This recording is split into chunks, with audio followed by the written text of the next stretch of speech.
I usually remember that at the end. There you go. It's your recording. Okay, so I'm sharing the screen again. Good. So today we're going to write actually our media bios like a pros, so that you can finally get that yes from your dream media outlets. So I know that some of you rather be working on your biz or going out for that Friday night, in my case, or just falling asleep with your kid. Very much my case tonight. So can you see the whole screen, or there's like, for me, I can see your faces and I'm not having the full screen. So I can see the full screen. Yeah. Okay. Yes. Okay. Nothing interrupts you right now. Good. So for the about first 3 minutes, I introduce myself and tell you a bit more, and then we'll go to the meat and potatoes, like 5 crucial elements of the media bio plus examples. And then we'll start crafting your media bio with the feedback. So as you go on, you can ask questions and we'll try to move you faster through the process. Then I tell you what's next, and we'll have a Q&A session. Plus, if you stay till the end, I'll be sharing your perfect media pitch blueprint. If you've been to my challenge before, that's the content that you already have for the blueprint. But for those of you who haven't been there, there's new. Yeah, there's one thing more. Maybe you are asking yourselves whether I will pitch you today. So I will pitch you, but on a condition. If I over-deliver, if you are really happy with everything that I will teach you today on this workshop, then I will ask you for a permission to show my pitch. How does it work for you? Perfect. Good. So who the hell am I? I'm a personal brand strategist. I work with coaches, consultants, and experts, and I help them build a business that they really love by working with the right clients. I mean, clients who really get who you are, love what you do, and are happy to pay your prices. I've kind of left a corporate world because I've been running a digital marketing agency for many years, and I've been working with all the corporates, from financial to e-commerce to education and everything in between. But when I got pregnant, I just turned on my feet and I left that with no remorse. Like, I never wanted to go back. And I'm really happy, although I went through massive burnout later on. And I also was looking for a idea what to do with my life later on. So I launched a kidswear brand on the way, and here I am right now, going back to my core and using this over 16 years right now with experience with branding and marketing, helping with personal brands. Well, I'm ENFP. I have kind of love-hate relationship over this because everything is so interesting. But I also noticed that I always try to consume more information instead of taking action. And this year is my changing year. I decided to take action. Like, this is my focus right now. So this is what really keeps me going, the testimonials and the way I can help others clearly understand what their superpower are, how they can best help others. I've discovered that I'm really good at it, and many people feel not only empowered, but really confident about what can they offer to the world and start doing and really growing their businesses. It's not only the financial things, like here you have like earning 3K in 11 days just after one branding session with me, or tripping the sales goal, but actually gaining the focus and everything that helps you move forward. So I told this already. If you are going to stay to the end, I'll show the perfect media pitch blueprint, and with your permission, I will be making you an offer today. But only if you agree that this was a great workshop. So are you ready to start? Yeah. Okay, good. So if you, one thing, because when I'm in full screen, I can see the chat window.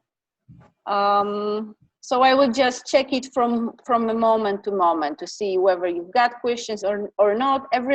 Each one of you is unmuted. Oh, hello, Andrea, welcome.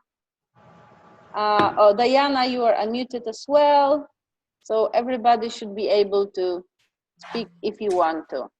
Okay, so let's start with the 5 crucial elements of a great media bio.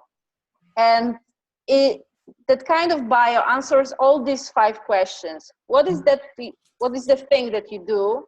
Who do you help? So your audience gets really clear about if you are for them or not. How are you different? It means what makes you unique in this specific niche or industry that you are working.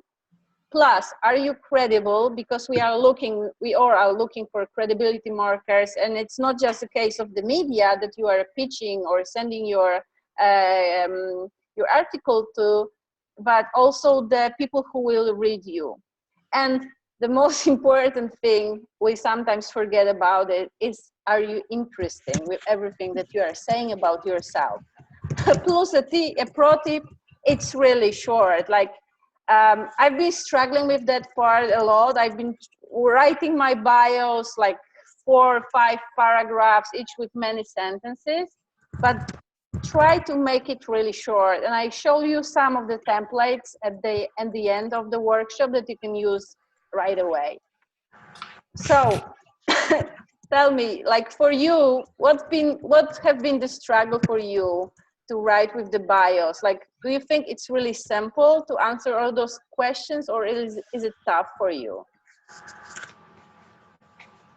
I think it's tough. I think it's tough to determine which items to pull out for the bio. Mm-hmm. I think. Yeah. Okay. So it's a matter of what to put there, what to filter out. Yeah. The filtering out, I think, is the hard part. And it also feels uncomfortable, like you're bragging. Like, yeah. Okay. Well, it's kind of needed because bragging, this part of it makes you credible in a way, because you are showing what you have achieved or the results of your clients. So we're going to cover this part as well and see what you can do to make yourself credible without bragging. Are there any other insights, ladies? Yeah, I guess the interesting thing, are you interesting? So I guess that's a struggle as well. It comes back to how much do you put in versus how much don't you put in, and where do you stop, and who's going to find that interesting just because you do, I suppose. Okay, interesting point. We'll see it during the workshop then. Okay, good. So some examples for you. As a certified health coach, so she clearly states who she is. Christine, again, was the last person who thought she'd get breast cancer. So this is a kind of an interesting or surprising fact about her, which also tells about her transformation. After receiving the diagnosis for breast cancer, she began a journey of empowering herself to be her healthiest and happiest yet. She shared her story in a book. So here is the credibility marker that became a resource that women of all health statuses. Now you can see she puts her target audience quite widely, just women interested in health. And she's been featured on, then we have lots of media credibility markers. So you could try to use this quite easy formula, like starting with kind of surprising or fact that nobody would suspect that will happen to you, and then showing the kind of a transformation that you've gone through and the results that were at the end of this transformation. Another example, Nagina Abdullah, she's a weight loss coach for a busy woman, and I truly love that label, like, for a busy woman. In her case, I saw she started targeting high achievers, women in corporate with really demanding careers that meant busy at the beginning, but now it's also busy because you are starting your own business, or you're just busy woman with lots of kids and lots to juggle on the plate. So again, she gives the label clearly, and talks about her business. She's the founder of Masala Body and label, health and weight loss coach for busy women, target audience. She has been featured on, these are her credibility markers, and this is interesting, for her method to help busy women get skinny with fat burning spices. So this is her differentiator, the thing she does differently from other weight loss coaches. And then, interesting thing, she offers a freebie if you check it out. So this is, for her, this is a way to grow her email list. Amanda Goldman-Petrie, I don't know how many of you know her. She's the founder of Market Like a Nerd. And I really love her label. She says, work smarter, not harder, online marketing coach. So she added here, not her target audience, but her differentiator. She has invented her, in a short, simple words, what's unique about her approach. And then again, we've got target audience for entrepreneurs who want to, and she states her target audience goals to maximize the profits while minimizing the amount of time and effort they put into their business. And then we have all these interesting facts about her, or challenges that she's overcome. This is really impressive. And her results. She's been able not only to create multiple six figures at the age of, 22, 23, and 25, but also expand her business to 19 different countries. Then you have some more bragging, like her most recent success, and then her credibility markers for the media. Again, at the end, there's a hook to get in touch with her. So if you want to discover how to make more money while working less, so you can screw hustle, sacrifice, and create a financially free life, Amanda is the expert you need to talk to at her website. So you can see how it's, like they have these credibility markers, they spread it around through the bios, while talking about what they do and who those services are for. Caitlin Paget, she's a lifestyle coach for successful women who struggle with alcohol. So this is very precise niche defining here. And then you've got the credibility marker. She's the author of her book. Again, giving away some of the benefits. Have to have a great night in life without getting wasted. I really like that. So whether the goal is to control their drinking through moderation techniques or to eliminate it completely, here she addresses the goals of her audience. She offers an individualized program for women to find freedom from alcohol on their own terms. And then the freebie again. So we can see a specific template emerges from that. And I hope that after we go through the whole workshop, you can be much more comfortable with what you will put into your bio and what will you leave out. So are you ready to move on? Oh, we have, there's another example. I picked her because she has lots of things to brag about, like her results in terms of money or following or the client base. But the thing there's really interesting and most significant about Kimbra Luna are her blue hair and punk rock style. And I really like the way her bio begins with her bright blue hair and punk rock style. Kimbra Luna is probably the last person to expect to have become a millionaire or to be profiled in the Huffington Post, etc., etc. So this is really interesting beginning. Like you want to keep on reading what has happened to this punk rock lady here. And then you have this modern rags to riches story where she shows her transformation. She went from living on welfare to earning over $1 million in her first 18 months in business. And then at the end of it, she gives her credibility markers and her expert topics as well. So only at the end of this bio, she actually introduces her services, and she never mentions here who are those services for. In her other bios, I've seen that she talks like she does this for people who want to create freedom, who are starting or aspiring entrepreneurs. So probably that has changed over time. But this is the example from her website like last year. Gosia, Yes? don't you think, do you think maybe because she's also so incredibly unique that her style fits, people will see her and they'll either relate with her or not?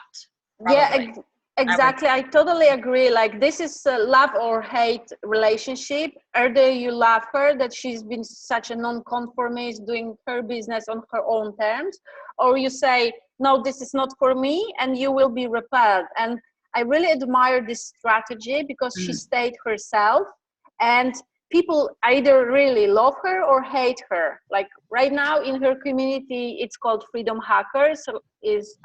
There are over 40,000 people, and each of them really loves her.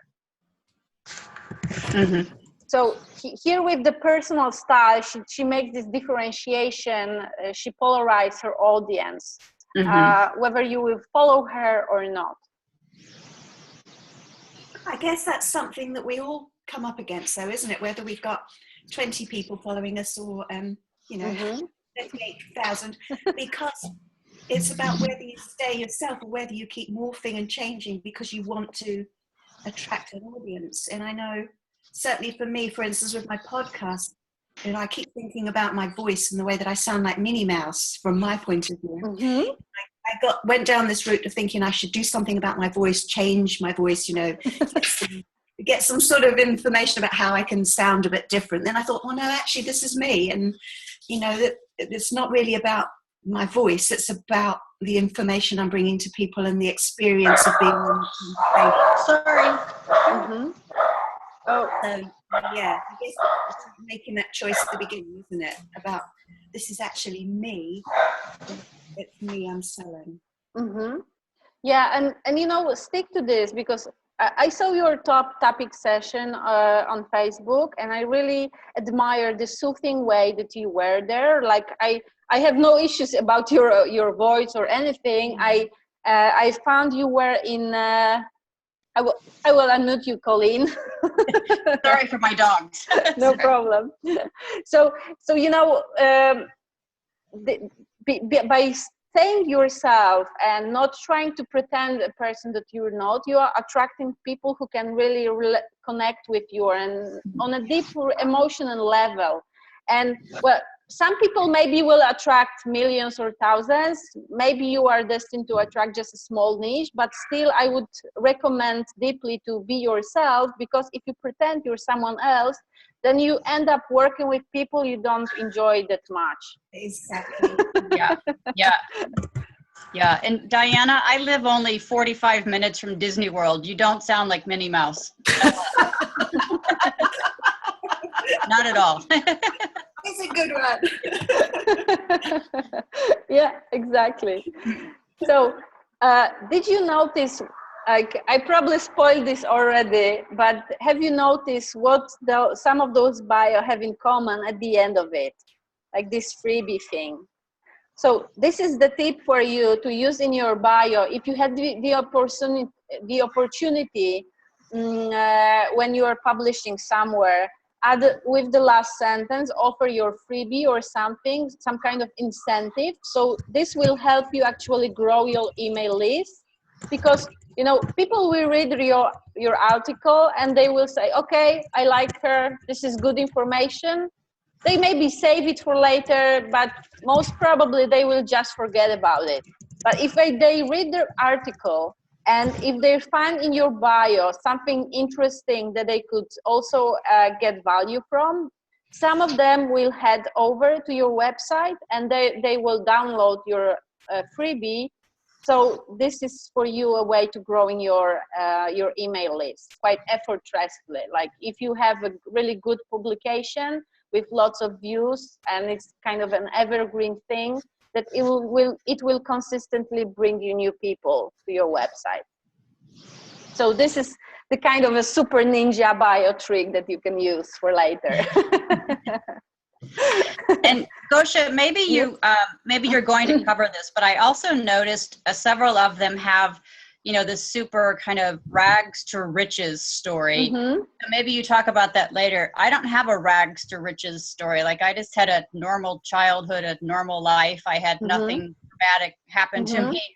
So how do you kind of, I don't know, where do you get the excitement from? Yeah, this is interesting point, and I cover it a bit later about how you can be unique. So we may go back to this point later.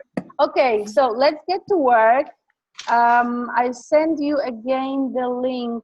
I think I need to stop sharing for a while. To the workbook. I have mine printed out already. Good. So let's start with labeling. Everybody else is ready as well? Yep, I'm ready. Okay, good. Oh, Kasia, I will unmute you. Everybody else is unmuted. Okay, we can go on. Then I will share my screen again. So let's start with labeling yourself, like really simple words, kind of lifestyle coach, weight loss coach, confidence coach. You can be quite creative here. I've seen people who use confidence coach or a visibility expert for a special name for a marketing expert or consultant. I'm calling myself personal brand strategist, and we've got this in one of the examples, work smarter, not harder, online marketing coach. You can get special points if you try to think about this differentiator in your label, but you don't have to do this right now. So, where do I have this? It's here. Okay. So have you it ready? Anybody wants to share who you are? Tell me. I've been playing with real world success coach, but I don't know. I kind of shy away from coach because I feel like everybody is a coach. On the other hand, I don't want to try to be so clever that people don't understand it then. Yeah, that's a good thing. Like maybe strategist is better, like yours. Strategist, it really is, because it's something we we work on together. So, and I also think that coaches do a lot of telling people what to do and how to do it, and I will be really showing people how to do it. So I think that'll be one of my differentiators, is really showing a lot of video and whatnot. So but basically formally there's a subtle difference between coach and a mentor. Like coach helps his subject discover the answers within them. Like the coach never gives you solutions. This is what mentor or expert can give you. They have some solutions, they can help you move faster. But with the coach, you need to find the answers within yourself. So this might be helpful for you. Yeah, that's very helpful. Yeah. So maybe play around the strategies or expert or a mentor. What feels best with you? Yeah, not expert, I think. I think expert somehow feels distant.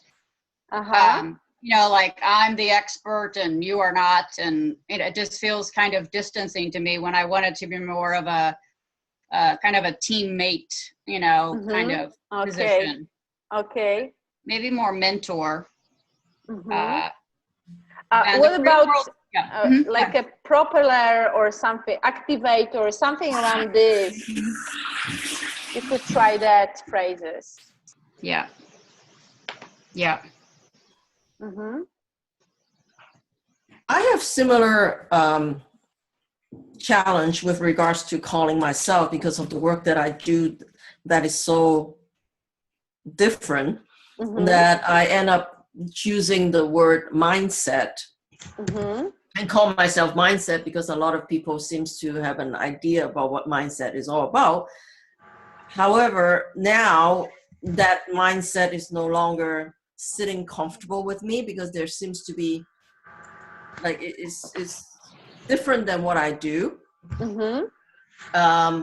So I like what I do is I do energy work in addition to help to, like teaching the clients to look at what you mentioned earlier, to find the answer themselves, to let them know where they can go, right? But I also do energy work there to help loosen up the stuckness, the blocks in the client, right?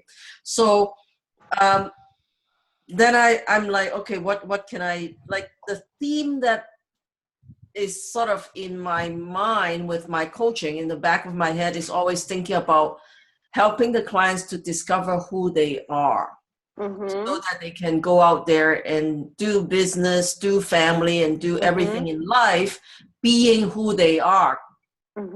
That's in the back of my head. So and the thing is, like, I've played with possibilities coach. I've played with out of the box coaching. I have play with out of the norm coaching. Oh, which interesting. is now just a little bit different as in the normal, out of the norm coaching. And then I've also put down like stop fighting, start receiving coach. So, and then your out of the norm coach. It's just like I've been playing around with that, and yet I don't get something solid. Okay. So, but no, I don't want it concrete either. I just don't get something that is like, yeah, that's the one. So it sometimes really takes a while to discover it. Like you want to play with various labels until the one sits with you. Maybe you could look at the others, but for the time being, you could use something that works like for the moment. I would think around maybe something around empowerment or like receiving. I like that part a lot. You could look at Maruja Bicella. She's has this Infinite Receivers Club. I can't remember how she calls herself, but she does all her business around infinite receiving. So the term could be quite widely recognized for you as well. Like you could use this. You could see this as an opportunity for you. Okay. And Wendy, when you were describing what you do, the word that kept coming to my mind was like identity coach. Identity. Sure.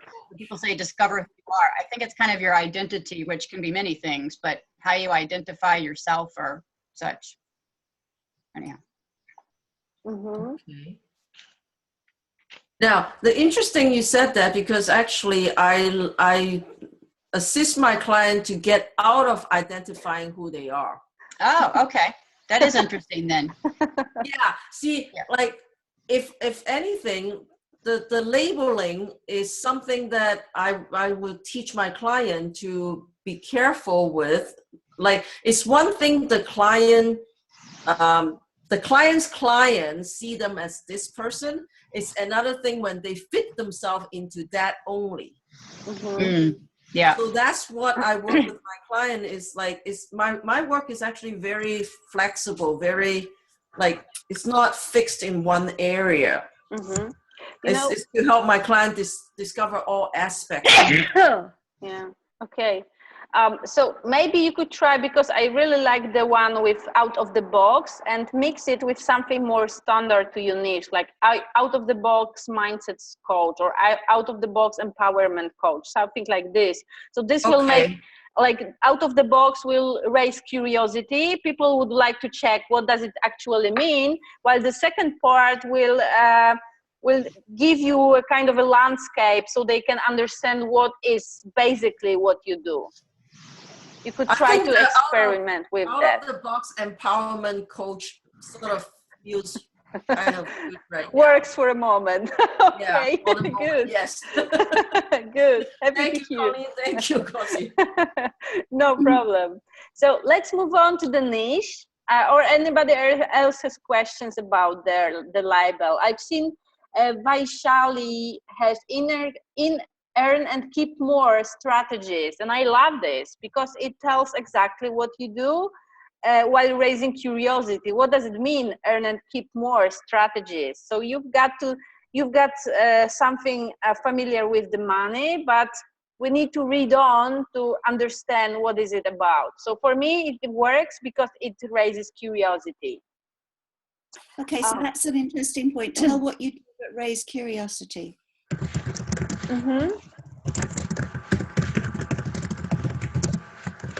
Like with these examples, even with Amanda Goldman Petrie, for me, work smarter, not harder is a clear benefit. I want to learn more. Or my favorite sales coach, Jessica Lorimer, she uses this simple sales coach. And when I see simple sales, I can imagine like all of my own blogs around selling, and this is really hard. So she gives a quite opposite point of view on the process that I've been perceiving as hard and tough. Okay. Kasia says, So that's, for me, it's interesting because I've really struggled with what to call myself, and I've changed it around a bit from time to time. But effectively, I'm an EFT practitioner. And so when you tell most people that you're an EFT practitioner, they have no idea what you mean. Or sometimes they think it's to do with banking because there's a particular banking process called EFT. Okay.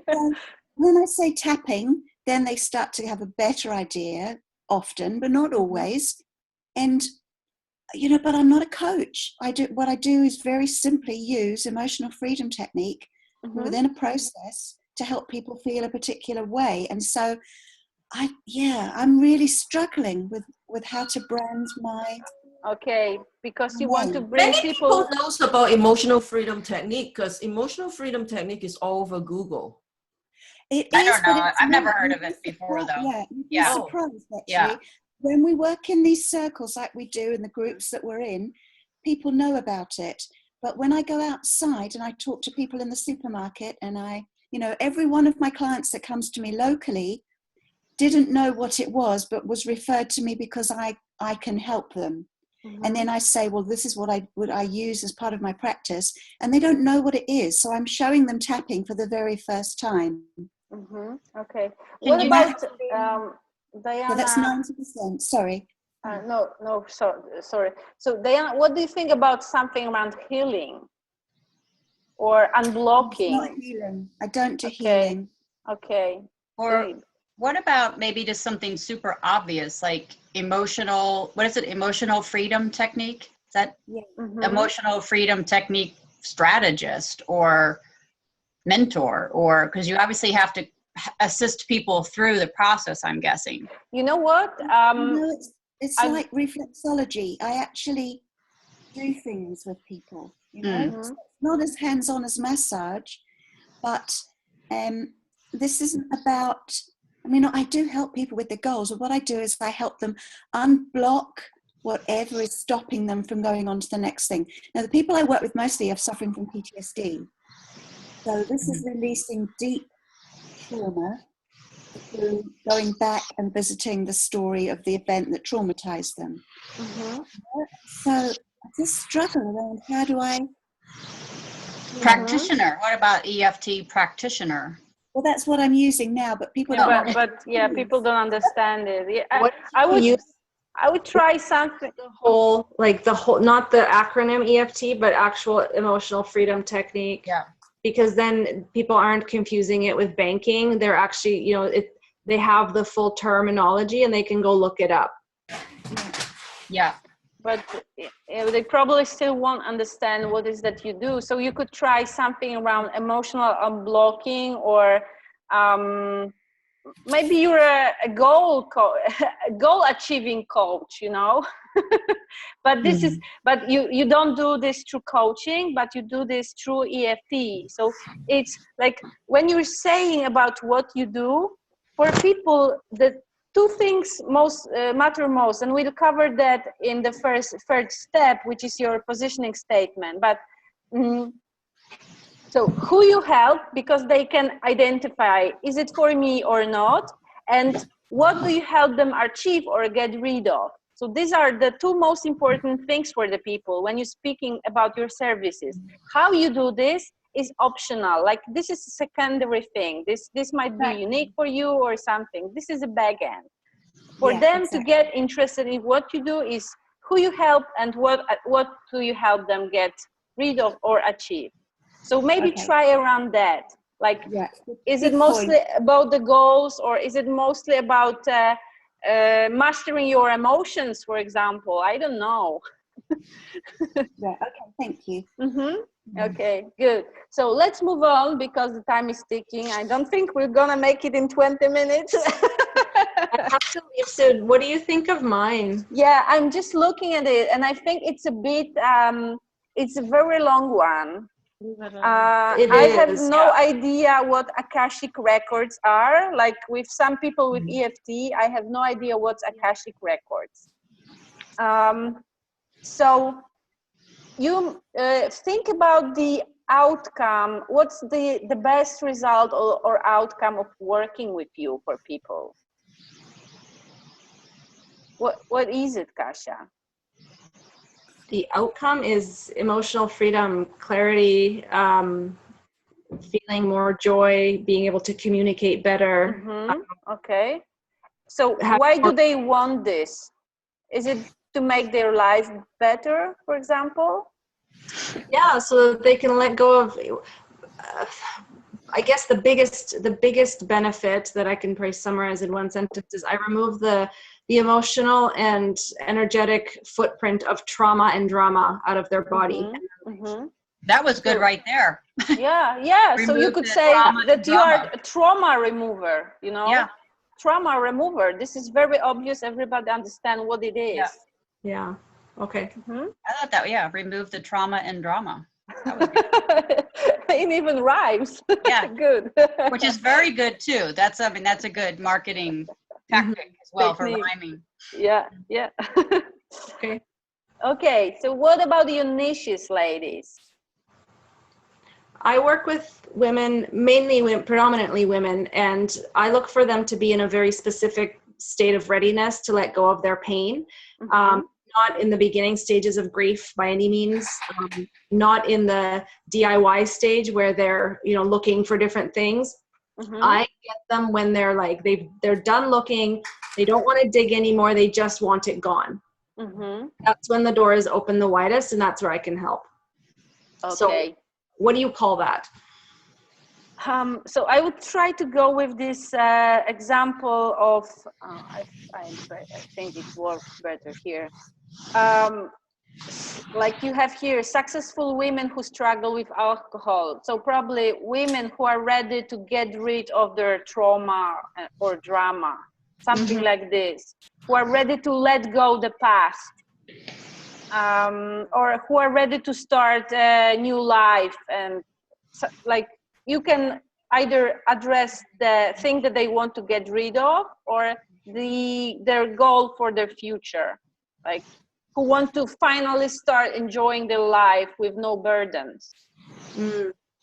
How does it sound? It sounds like your audience is like on the verge of the breakthrough. Like, yeah. Yes. So maybe women who are on the verge of something, breakthrough. And it's like they're on the verge, but they don't know how to get there, right? They're looking for the solution that will get there. And so it's framing my solution as like, you know, I have success with women in one session. So I've said that it's, you know, heal your past in one session.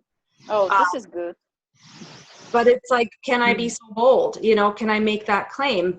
I can, because I've had that success. But if you saw that, would you think, oh no, that's crap, that's bullshit, like it's not gonna, you know, that's what I'm worried about is sounding too, you know. It's very interesting that I notice Gosia and Diana and myself actually are doing the similar industry, in the similar industry where we're serving people to move forward in life. And one of the things that possibly we struggle with is the work that we do are unfamiliar to a lot of people, and the result that we create can be so simple and fast that people a lot of people may not believe that is true, that they believe it needs to take 5, 10, 20, 40, 80 years to get rid of the trauma or get rid of the drama. So you know what, Gosia, one of the things that I would say to you is, you know, be true to the result that you have, and you're going to attract people that are willing to step into that circle to work with you. And if they are not ready, they're not ready. Like my work is actually slightly different than yours, in the sense, like, I'm not looking at why it happens. I'm looking for clients that are ready to go beyond their drama and trauma and start saying, well, what kind of life can I create that is unimaginable to my brain, like totally impossible, you know, from, I don't know, cleaning toilet to becoming a millionaire, or like what the blue hair lady talk about, like from being a welfare person to being a millionaire. Like, what have they consider not possible for them? That's where I start. The thing is, you gotta own what your results are and let those people come into your business. Yeah, that's true. And speaking about the result and outcome, it's really important. Like your methods doesn't really matter at the beginning of the chat, of the conversation. That's this right. you can reveal later on. And people, either they will be interested, they will continue with you, or they will think, oh no, it's some, oh, I don't get it, so they will go away. But it's like you never know who comes from where, so it's best to talk about who you serve and the result that you help them get. And for example, the thing that you are doing this in just one session can be the thing that you challenge the status quo with. So you can say, I'm helping women ready to get rid of trauma to start their new life in just one session without needing to visit the therapist for 15 years or something. So this is a thing that you can raise curiosity with without saying that it's a crap, like it's a not. In this way, it makes it seem not like a crap promise, but like something that you considerably put in there. One of the things that just came to my head right now, as you were saying that, Gosia, is like one of the concern that we have as energy worker is people challenging and saying, like, are you able to deliver it, right? And we know that with doing energy work and all that, that how far you go and how much result you get really depends on your willingness to go there, right? So Gosia, one of the things that I thought about as you were saying that is, instead of making it like a claim, I have done this in one session, it's like, are you willing to eradicate all your drama and trauma in an hour, like some of my clients have done? That's a good point, Wendy. It put it back to them, because it's like, at the end of the day, if you don't open the door, nobody can open the door for you. It has nothing to do with my ability. That's true. Okay? How far are you willing to go? Like, you say, oh, I'm broke. Okay, you're broke. So are you willing to stand at the street of the corner and beg or do dance or whatever to make money? Or you're going to sit at home and say, I'm broke. Yeah. Well, right? that comes down to what you write in introduction, doesn't it, as well? You can bring that in. I've seen people do that really cleverly, and they've said, want to work with women who want to do this so that they feel that, like my client so-and-so, who went from this to that in 2 days, once she decided to let go of the this, that, and the other. So you sort of tell the journey. And so in your first sentence, you've said who I work with and why, but then you come up with a client. And in that way, you could have your one-hit wonder client, if you like, your 1 hour session with me. And she went off and she got a job and now she's happily working, So I guess that's where we go with it. It's about being, when we come to prove our point, we prove it through our clients. And talking about them, but we also balance it out with the client that took 6 sessions, because typically for me it takes 3 to 6 sessions for a client to really truly get over and past PTSD. But if I'm working with somebody for an aversion to speaking in public, well, that can be an hour session, done. So it really depends on what you're working with. So you don't want to set yourself up to say it only takes me an hour. But you can say it can only take an hour, like it did for this client here, and then that's juicy, isn't it? Yeah, it's a great input, Diana. Yeah. Thank you. Yeah. Okay, let's move on, ladies, or anybody, because we're really running out of time, and I'm wondering, do you enjoy this kind of form, or should we speed up? Fantastic. No, it's very helpful. Yeah. Okay. I'm just gonna go pick up my kids so I don't have to go, so I can stay. Oh, good, Kasia. I'm happy. Okay. So now after you know who you serve and what is that you do, you could go into your positioning statement. So you can say, I help this kind of people to achieve or get rid of that thing. And only optionally you can say by doing this or that. Like with Nagina, we have this example that she helps women lose weight using skinning spices. So this is her differentiator, actually, her unique method of doing the weight loss. Yeah. So are you ladies clear on who you help and with what? Yes. Okay, Vaishali. Yes. What do we have here? Okay, good. So let's move on then. This one was quick. It's also good to know before you start writing the bio, their typical challenges or excuses, because this is something you could as well use as your differentiator. Like, for example, Nagina also has been using this quite often in her messaging. She helps you lose weight without exercising. And personally, because I'm her big fan, I found it very attractive. I would too. Because I really have problems going out to the gym or something, and I can exercise for a few minutes in my home, but if I don't have to do this, like going to the gym every day, I enjoy it. So think about what are the typical challenges that you could address with your bio. So another another thing that she does with that, she says she's the weight loss coach for busy women, and here she addresses this challenge of not having time for exercising, not having time for counting calories, etc., etc. She says, I have this simple solution. So with this part, you can say, or for example, the last example here, I'm an introvert. So we could say, I help people get onto speaking gigs and feel confident on stage, even if they are introverts. This is your unique differentiator. This is something that's unique to you. And will attract your audience. This is also how you define your audience here. So is everybody ready with this part? Yeah.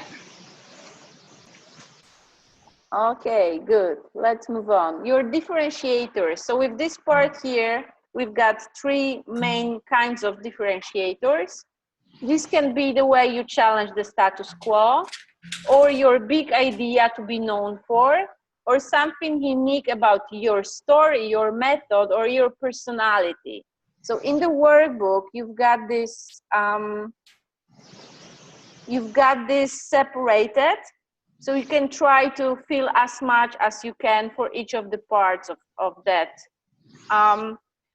So with some of you, it might not feel comfortable that you are challenging the status quo. So maybe there's something that you want to be known for.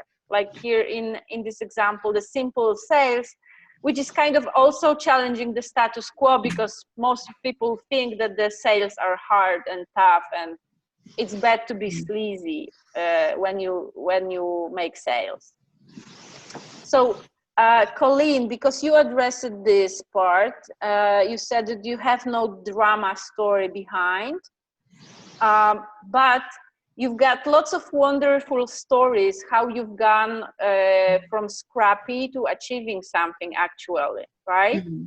Yeah. So you could say you could use that example of your Paris story or the China story as a point of reference to something else that goes into your business here. Or you could even say, like, this is not a drama story, but it's something that helps your audience relate with you. You could say, after being fired, she did this and that. That's a kind of unique for you and for your audience, because this will serve as a point of connection between you and them. Yeah, that's good. Thank you. Mm-hmm. So for Diana or for Wendy, maybe you say maybe your unique approach here could be your differentiator, because you're saying that you're out of the box coach, right? You help them to think without using the logical brain, etc., etc. So this is the unique approach for you that you could use. Kimra Luna definitely uses her unique personality with this punk rock style, for example. I've been struggling with this personality. I also thought that I need some kind of uniqueness, or I need to pretend that I'm somebody else that I'm not. I'm just, regular mother with some kind of background history. That's it. But that kind of story can actually help you relate with help relate your audience with you. Yeah. So something that might seem for you not quite really unique, like the differentiators are something slightly different from your interesting points. Because the differentiators will tell your audience what's unique and what's valuable to them by working with you. Because the way you challenge the status quo is something they find valuable, or the thing that you stand for, that you want to be known for, they feel attracted to this, or they somehow feel related with one of those unique things about you, your story, your approach, or your personality. So can I ask a question? Of course. Gosia, because one of the things I was doing before I came back into the healing work, I started channeling artwork for people. So I would meet someone, and then I would go home, and all of a sudden I'd start getting an image where I literally had to stop doing what I was doing and like go paint and go sketch. And when I started showing this art to people, to them, all of a sudden people wanted to buy my art, because they were like, wow, this is meaningful to me. It resonates with me. And so I've integrated that into my healing work, where now I work with a woman, we go through the healing, and then I still receive the art for her, and then she receives an actual, either a big painting or a little one, depending on what the agreement is. Is that something that is differentiated? Because I can't think of anything else. Like this is really interesting. I've never heard about that kind of healing work. Like, I'm not very much into this, into your world and your methods, but I find it really interesting and really valuable. Like, this is something that might rise my curiosity and rise the media curiosity as well, especially for people who feel somehow attracted to art. This could be really a good point for you to make. Okay. Gosia, I was just thinking as I was listening to what you're saying, rather than like the way I sense it is, rather than looking at that as something that you use to differentiate yourself, why not look at that as that's your other business that you can be doing, or that's also another talent and skill that you have, and introduce yourself that way, that you are this as well as this. Well, that's why I tend to use, intuitive healer, energy artist. Like I use them interchangeably depending on what I'm doing as my label. Okay, so what if instead of like looking at it as interchanging, is actually embracing that and say that's what you are. Mm-hmm. And that alone is different. Because like the thing is, like, as an artist, there is a different energy as being an artist. And then there's a different personify that people has about a healer. Okay. And if you introduce yourself that way, to me, it's like, oh, you are already different than a healer. Like, I never use the word healer because there's an image that someone will create surrounding a healer. If that works for you, great. But remember, everyone has an image about something. The fact that you introduce something else you're doing, that breaks that image. You are already different. Yeah, so that's the connection. Like you could use two labels, or you could use one label and introduce your art as your unique method. It just think about which feels better for you. Like, what do you find more aligned with the way you work and the way you want to be seen outside as well. Okay. Because I think those two methods, they are kind of achieving the same goals, showing that you are different through the way that you operate. Does it help? Yes and no. I think I'm more confused now because I've gone around this in circles, and the art is part of the healing process. That I'm not a conventional artist. I don't just paint landscapes and have them up for sale. I have to work with someone's energy and then I receive the art. I don't create art just for the sake of art. And so it's always been that way. So that's why, to me, it's one and the same. I don't know how to, it's like what do they do with your artwork when they receive your artwork? What is the result? It depends. Some people hang it in their home. Some people have me paint it specifically for their work. Some people, if I create little ones like this, then they keep it in their wallet because it serves as an anchor for them to remember, to help them remember their purpose, their passion, who they are. I believe the work always happens on the inside. Like all of us are doing that, right? We're helping them to shift what's on the inside so that their outside reflects that. And so I always lead with the healing work.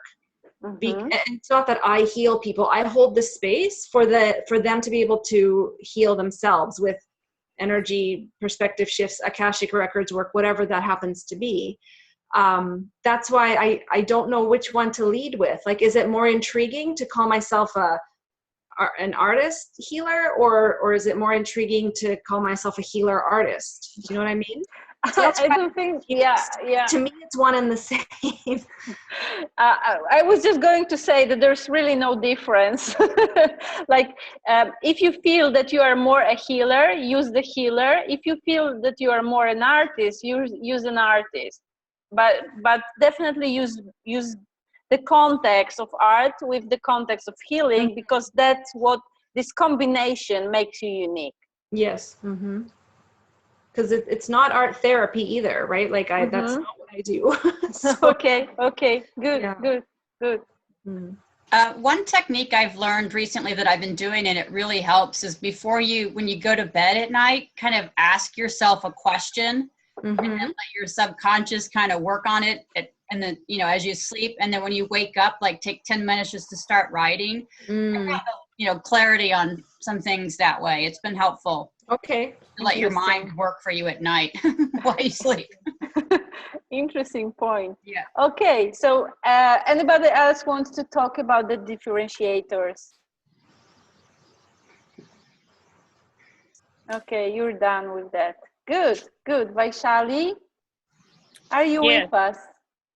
I'm here. Can you hear me? Yeah, perfectly. Happy to hear you today.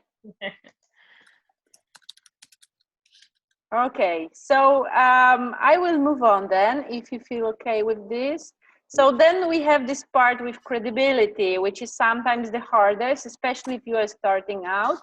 So here are some ideas, and you've got this in the workbook as well. So try to just write some of the credibility markers for each of the categories that you've got here.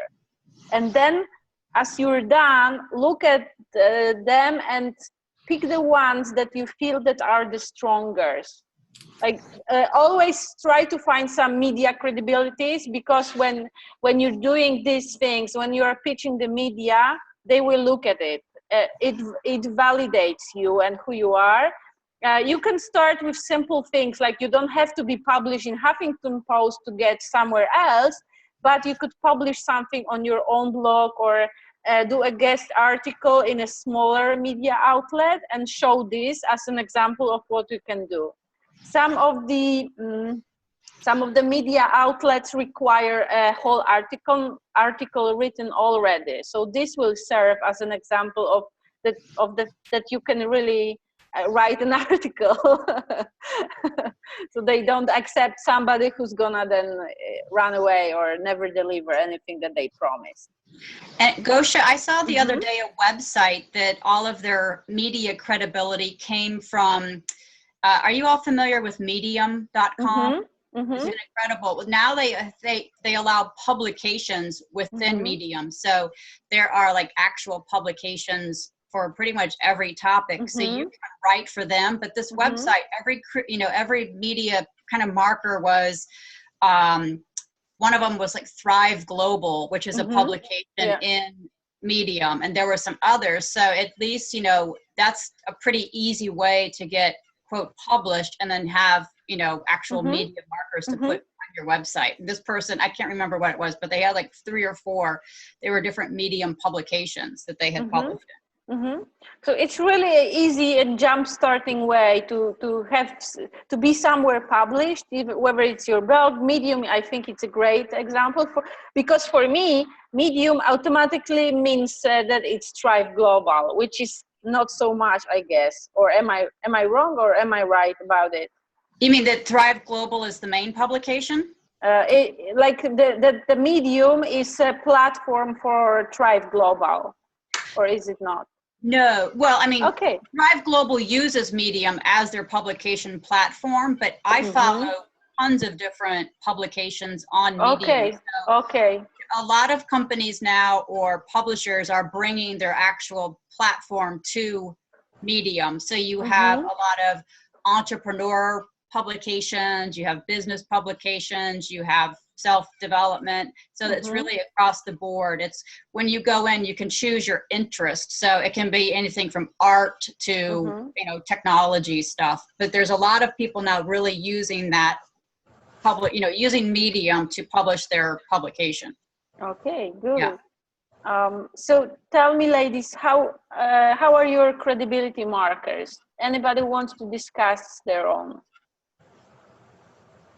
I'm interested in borrowed authority. What do you mean by that? So this is when you feel like no previous points work for you, really, that you have no credibility. So you can use the borrowed credibility. For example, you use somebody else research as your main methods. For example, you've been very successful implementing X person method for this special kind of people. Or you could say, this is a part, like, I've seen it saying about Tim Ferriss, I believe. If you would mix Oprah with Jason Bourne, you would get Tim Ferriss. So it's like a kind of, you're making this statement, helping others visualize who you are, and making these connections to the authorities, while you don't have your own credibility yet. Okay, so that's not the same then as me using, so I don't talk about the science or the empirical data and study behind EFT, but there is lots now. There's lots and lots, and particularly Dr. Petter Stapleton in Bond University in Australia. She's done a lot of research, and I reference her research a lot, and I'm putting links to her research. So it's not the same, is it? No, like think about how important this is in your bio. If you have other credibility markers, then go with others. This is your like a safety wheel. How do you say it? Yeah, when you rescue on a boat, when you rescue somebody with the lifesaver. Yeah, so this is kind of a lifesaver technique. If you cannot find anything else, just you can go with that. Or if the thing that you are doing is quite vague and people cannot really understand what it is, you can think about this mix of two very known things. Yeah, all right. So it would be like saying, I'm like Father Christmas if I were somebody who gave away free toys to children. For example, yeah. You can always think about, Diana, like, how did you get into EFT? Most of us that got into this kind of work, there was a journey. So what did you do there? Yeah. And journey is perfect because, people love stories. Everybody wants to hear stories, and media wants to hear stories as well. This is why I love this example of Christine Walsh-Hagan, because she talks about the journey. She's been diagnosed with the breast cancer, and then she decided to enjoy her life. Like this is her story. This is her journey. Yeah, you're right about this. I started with my story when I first started out and went into training, and it is on my website, but over the last couple of years on my website, I've muted down my story just because I thought nobody's interested. But actually, I do have a very strong story around why I learned emotional freedom technique, so yeah, okay, that's good advice. Remember, nobody knows your story except you. Yeah. Yes. So it's boring to you, but it's exciting to other people. So you could say, like, if your story starts with something dramatic, or something significant. After discovering X, Diana learned EFT to get rid of Z, right? So, and you've got it in one sentence, and you tell what in this sentence. You can also say what you do, because you mentioned EFT, and then you can say, today she helps her audience to achieve the same thing she did for herself, right? I've got the framework for that, but I need to really work on that. I can see now it's worth my time developing that. Yeah, well done. Thank you. Okay, you're welcome. So anybody else want to talk about their credibility markers? I have a question around like, how far back do you go? Because I've been in this sort of line of work for probably 8 years, and there was a segment that I did, for example, on breakfast television in Vancouver in the beginning, and it was relevant, but it was like, it's going back a few years. Would I still include that or not? You can, if you don't have anything stronger. I don't. Okay, so use that. Like, you don't have to mention the year that it was 8 years ago. You could say she's been on TV in Vancouver, and that's great, because this gives you really good media credibility. Okay. And I think also longevity shows credibility, the longevity and experience. Yeah, experience, like, this is why you have it's like past and current experiences. If you can say she's been doing this for 20 years, or like anything like that really works for you. Okay. Mm-hmm. Okay. Good. I look at the chat window. Do you have, where's the chat? No, I think Vaishali is okay. Then let's move on. So the interesting things here is how you can kind of spice up your bio a little. So think about this fun or surprising facts about you. Maybe you've had some unusual life experiences, something extreme that you've gone through, or something interesting that you've gone through. Maybe you've got this transformation story, Diana. We've been talking about the unique personal style or personality, unique method to work with clients, or unusual hobbies. This is something you could mention. For example, in this part, I'm using the fact that I'm living in Poland. When I'm trying to pitch the media in the US, etc., this is what makes me interesting to them. When I say I work in Poland, this is this strange post-communist country, nobody really knows who we are, or etc., etc. And now I'm working with people all over the world, like Australia, US, etc., etc., doing my stuff. So this is kind of an unusual thing that I can play around, because I don't have a drama story as well, nor I have made $1 million in 3 months, my first 3 months in the business yet. But so this kind of stuff you can also discuss with your friends, with your family. Maybe they will see something that you can see about yourself. This is quite a common case. So with this part, yeah, the interesting part. Anybody wants to discuss this? No, I did do a helpful exercise where I asked several people, like colleagues that I had worked with and friends, and I just asked them what they felt my 3 strongest qualities were and what they found to be most interesting about me. And the answers were really actually quite interesting to get them back. It was helpful to see how other people see you. Yeah. Good. That's a really good exercise. Okay, nobody's got questions. Looking at the chat, no.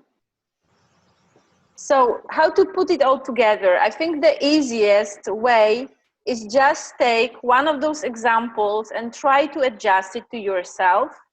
Just like, for example, I've taken here Nagina's bio, and you can notice what are the different things, like your name is the founder of your business, your website, and your labor for your niche, known for your differentiator or surprising fact. She has achieved this or that, her clients has achieved this since year X. She's been featured on media appearances for this differentiator and get instant access to her freebie. Now, you've got a quite easy template to work with. Just you can adjust things that you find fitting to your story. What do you think about this idea, ladies? This is helpful. It's very helpful. And I love how to the point it is. It's just making me think, because I've mentioned about my podcast before, this year my guests have been coming from more professional feeders. So I've been contacted by a few agencies who place people in podcasts, and so they send you their bio, and what I've noticed with some of the bios is they just go off into this big stream about them. So I like the way this balances about me, but about my client as well.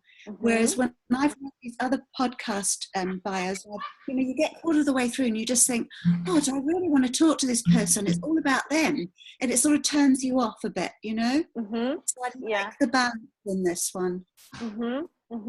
So always it's about the results that you deliver to the others and the people who you work with.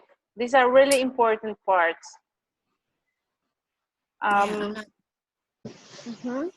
So, and this another example for Christine Egan. I really like this beginning. So I've adapted this to the template. As a certified health coach, Christine was the last person to, this surprising fact, be diagnosed with the breast cancer. So you can say, you can think, the same example, the same scam applies to Krimra Luna. With her punk rock style, nobody would think that she will be this business person featured on Forbes, right?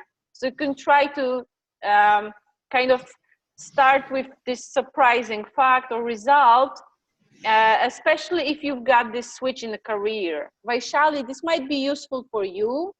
Like, for example, you could try to use this psychic reading background for your surprising fact about keeping in more in the business, or the other way. Or you could say, as a six-figure engineer, you never thought you'd be a financial advisor. But after you've discovered your method, then this happened. Yeah. Cool. Mm-hmm. Good. And then I kind of try to put it all together, all those different approaches that you could use in a one bigger sentence. So the first one introduced your who you serve, who's your niche, how do you help them, like what do you help them achieve. And I like this part, even if there are challenges. I couldn't find this bio. I've read it somewhere. I just don't remember whose bio it was, but it was about a lady who helped, women to lose weight, even if they were always traveling and had to live on a room service.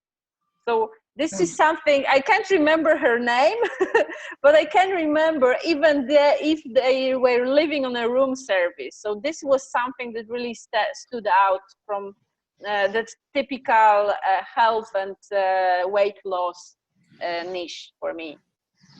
Mm.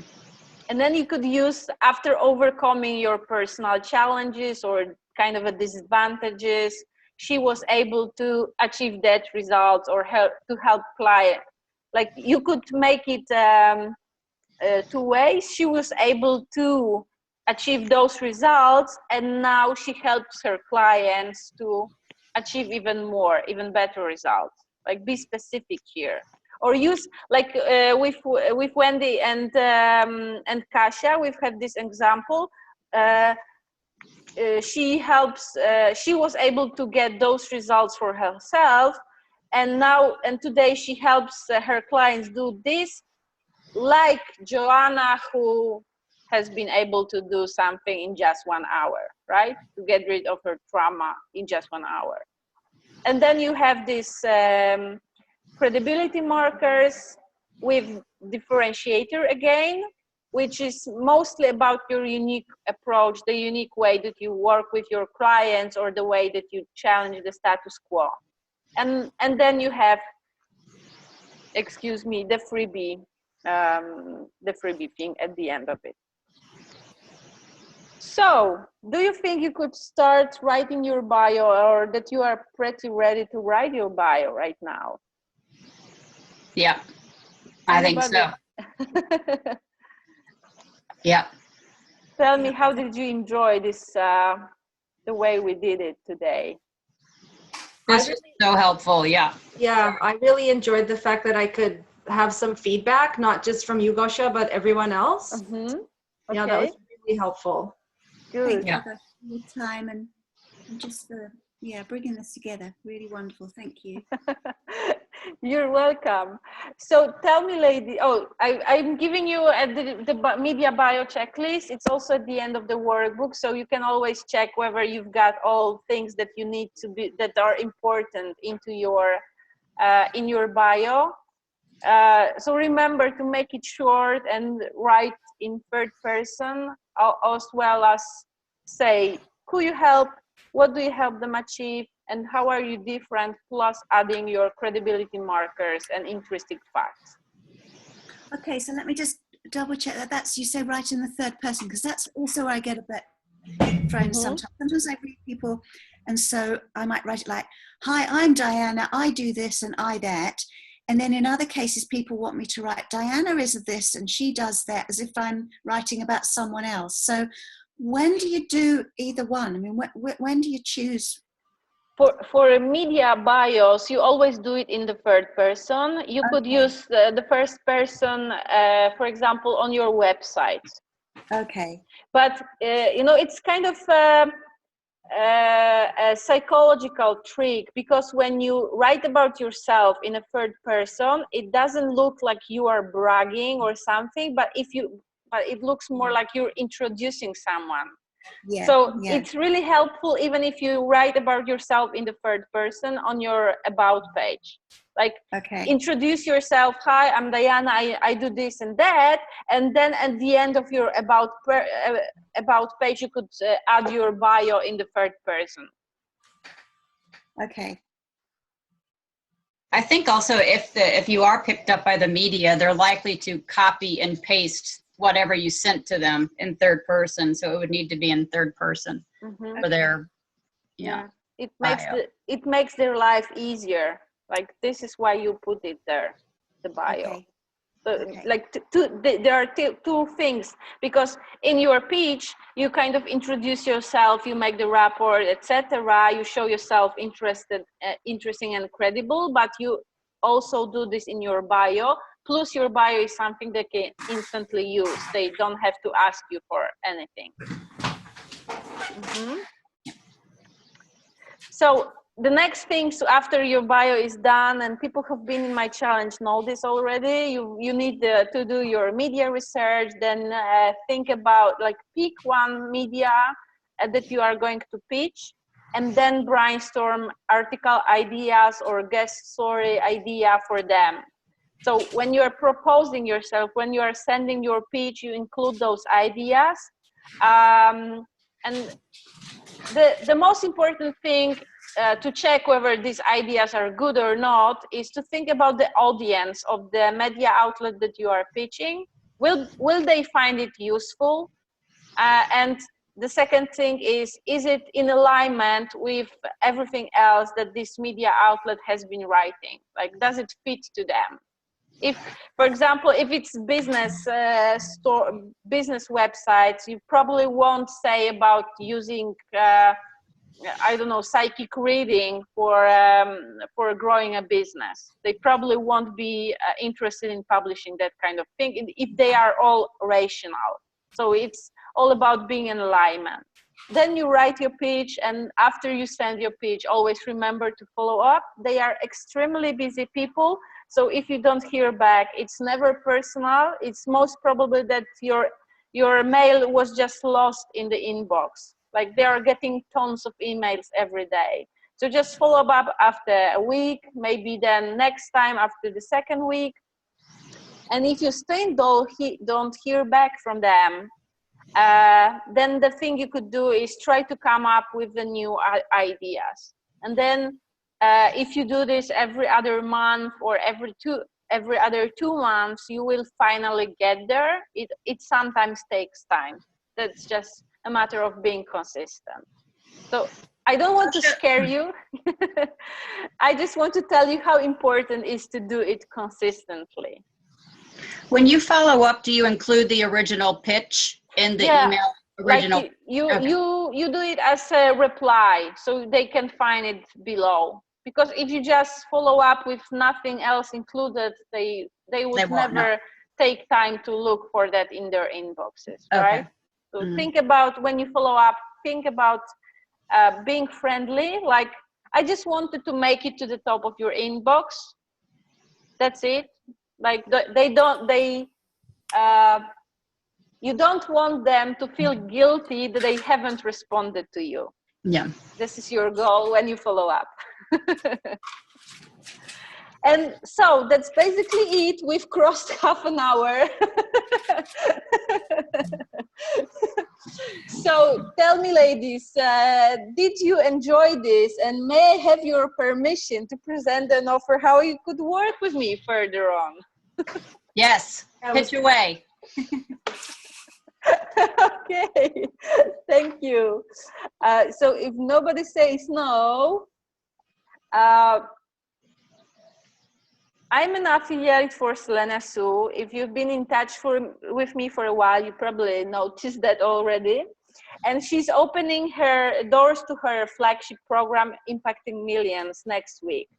So if you're really considering publicity to be your top priority for this year, I would love you to invite to this program. And I'll be giving you some special opportunities to work with me one-on-one. Selena, she'll be running a webinar, a live webinar on Monday and Tuesday next week, and she'll be opening the card during those webinars. So you might see whether you think that she fits you as a coach, as a person who gives you information. Well, all I can say about this program is like not only about strategy and learning on your own pace things about how you should write the pitch, giving you specific examples and blueprints of how to do this, but there is so much more into this program.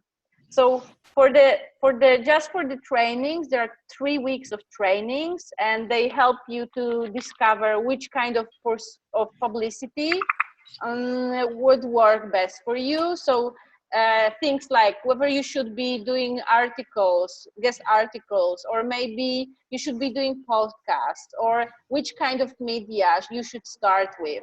So how to establish your credibility to the media. Some parts of it we have covered, and like I would say most of my knowledge about pitching to the media, about getting publicity, comes from Selena.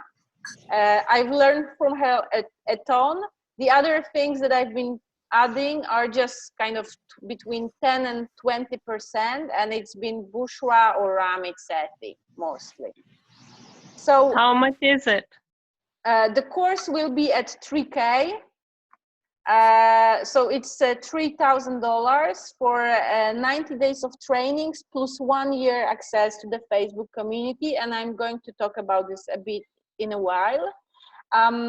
There will be also 12 installments of $300, more or less, like $297, I believe. So if the 3K option is a block for you, you might want to consider the installments, the payment plan. And I would say that compared to hiring a PR person, this is really a no-brainer, because usually you pay that kind of a person at least 3 to 5K per month just doing work for you. So what also Selena gives you in the trainings are how to be a regular contributor to the places like Huffington Post, Fast Company, etc., etc., how to craft their pitch, and how to monetize your media coverage. So she gives you additional strategies on how to actually use that your appearances on the media, not only to grow your email list, but also how to use it to secure more business opportunities. And I've seen it with Amanda Goldman Petrie, because she's the member of the program right now. And when she started her new podcast, she was not only doing the interviews with the people, but because she was speaking with influencers, she was inviting them to her mastermind program. And she finished selling this program at $500,000 in 60 days, if I remember it correctly. Like, she's the big name, she can do this, but we also can achieve kind of really massive results, taking the place where our business is right now today. So these are the things that are in the training, but there's also more to this, and I've never seen a publicity program that has these features. So the direct access to Facebook community, where you can connect not only with the other students, but the influencers, because many of the people who are students are the influencers. So I've mentioned Amanda Goldman-Petrie already, but there's Chantel Adams, Ryan Lee, founder of Freedom, Kimbra Luna, Jen Scalia, Chris Winfield. So these are the people that you can connect directly with if you are interested into going into their podcast or their media outlets as well. Live webinars with media mentors, and this is besides the possibility to really connect with influencers. I think this is my favorite part here, because each month a media mentor comes for a live webinar, and you can send your pitch for them to review. Plus, they often come from really known media outlets, so when you can send the pitch directly to their media outlet. There are people working in Oprah's magazine, in Forbes.com, or contributed to many really known media outlets, and they can help you pitch the outlets that you want to get into. And so when it was Abby Liebers, when she reviewed my own pitch on a hot seat, it was like, I couldn't believe it's really happening. And besides all of that, Selena quite regularly, she gives first-hand inquiries from her media friends who are looking for a specific story or searching for podcast guests. Sometimes it's really a quick action, like you need to write your pitch within 1 or 3 days. But to give you some examples, there were pitches from Oprah's magazine, from John Lee Dumas with Entrepreneur on Fire, Inspired Coach magazine, or Farnoosh Turabi. And I'm currently really in touch with Ryan Lee from Freedom, pitching ideas from his newest project. So I see, like, this is something when you feel that there is kind of a circle of people who really know each other and they are getting published everywhere. Getting into impacting millions is your way to access that circle, actually. So if publicity is one of your top priorities for 2017, I believe this is your better option than doing it by yourself or hiring a PR specialist. So this is something in between, and it really depends on where your business is. So if you decide to go into the program, when Selena opens her card, I will be sending you my affiliate link. So I will be giving you some early bird bonuses to help you move faster through the program. So one part of it is jumpstart your impact. I will give you everything you need right at the beginning to make the most of the program. So we'll go with 2 brainstorming and strategy sessions to help you nail down your messaging, the kind of stories you could write, the expert topics that you could deliver. And then I also help you with your assets. It's your bio, your media one-pager, and your about page. Next part of the bonuses is the package that I called Send That Pitch, and we'll work together on sending your pitch. You got the 1 brainstorming session and twice pitch review, plus kind of rock the media consistency plan.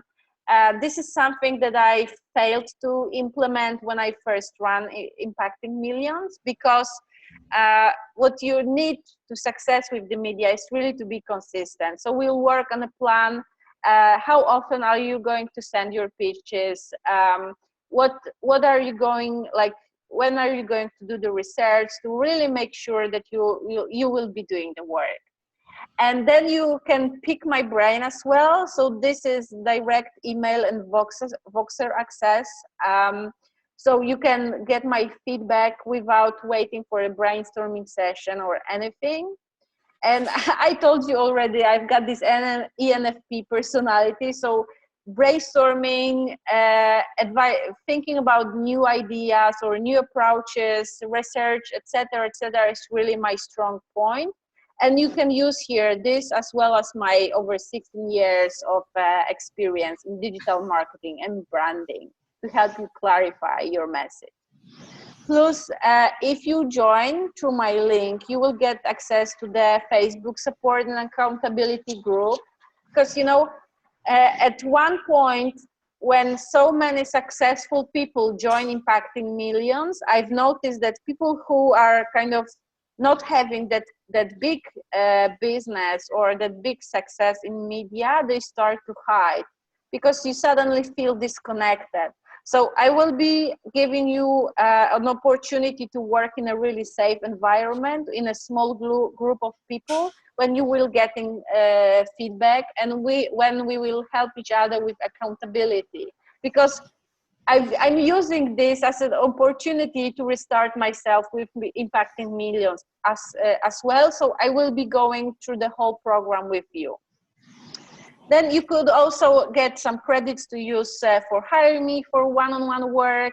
We'll be having weekly Q&As in that kind of format like today for the first 2 months of the course. And I'll be sharing my student insights so that you can make the most of the Impacting Millions during the program. So tell me, how does it sound for you? I'm not ready for that.